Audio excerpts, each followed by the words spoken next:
So today we're going to talk about the Battle of Hamel, which is considered by many to be a turning point, or one of the different turning points in the First World War. It occurred on the 4th of July 1918, and although it was a relatively small engagement, it was over in an hour and a half, starting at 3:10 in the morning. It only only including 12,500 men, all told. So 7,000 on the Allied side and 5,500 on the German side. It was very significant because it seems to have been the time where everything came together, and Lieutenant General John Monash figured out how to use all the different technologies which had been developed throughout the war to actually to break the stalemate of trench warfare. There's a little bit of controversy over that, because some people claim that the German side had already been utilizing these tactics before, but for some reason the way they did it didn't seem to have broken through the defenses, or the defensive structures, the same way that this combat seemed to have done it. It's considered by many to be the first time where a true combined arms operation was put into place, and was successfully operated. So you had tanks in support of the infantry, and aircraft used in supportive roles as well, plus the Cretan barrage, all at the same time, pretty much overwhelming the opposing force.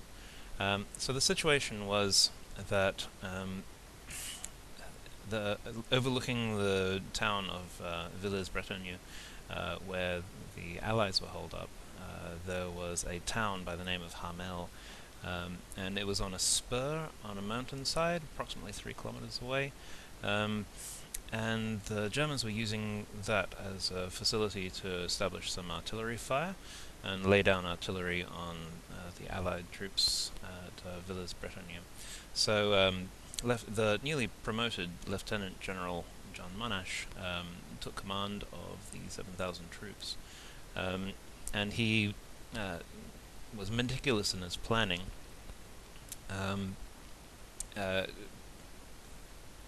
Everything was planned to start off on the 2nd of July, but there were some problems with getting everything in order on time, and so the date was changed to the 4th of July, which of course was kind of good for them in some ways, because they could pass it off as being, well, we chose this date so that you American folk could take part, and so that we can celebrate your grand traditions alongside us conducting this campaign together, because 10 companies had been arranged to take part, 10 companies of the US forces.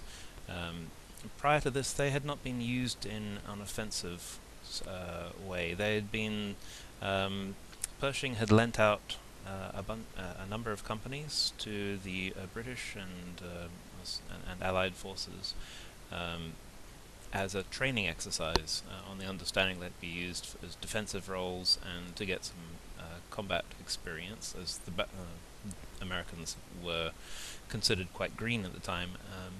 They'd fought in a number of defensive roles, but this one was the first time it had been used offensively. Now, Pershing hadn't been notified that they would be used in an attacking role, and he was none too happy about it, and so through his attempts, he tried to remove them from the battle lineup before everything went ahead, so he managed to withdraw 6 of the 10 companies which had been slated to take part in the battle. Some members of those companies actually pretended not to have heard the order and carried on in the fight anyway. And the remaining 4, although there had been orders for them to also withdraw, the British general said this is too important and basically pretended to ignore the request. So that was problematic. However, the battle went ahead, starting at 3:10 a.m., and within 93 minutes, it was all over. In a number of cases, the Americans, it said, operated quite well,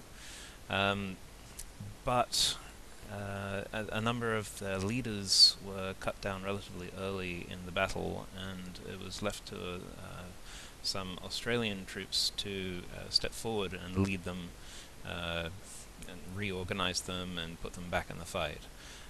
So this created some kind of issues with how the battle was remembered by different sides. And the documents that I'll get you to read a little bit actually illustrate how this has changed the way people have represented the battle henceforward.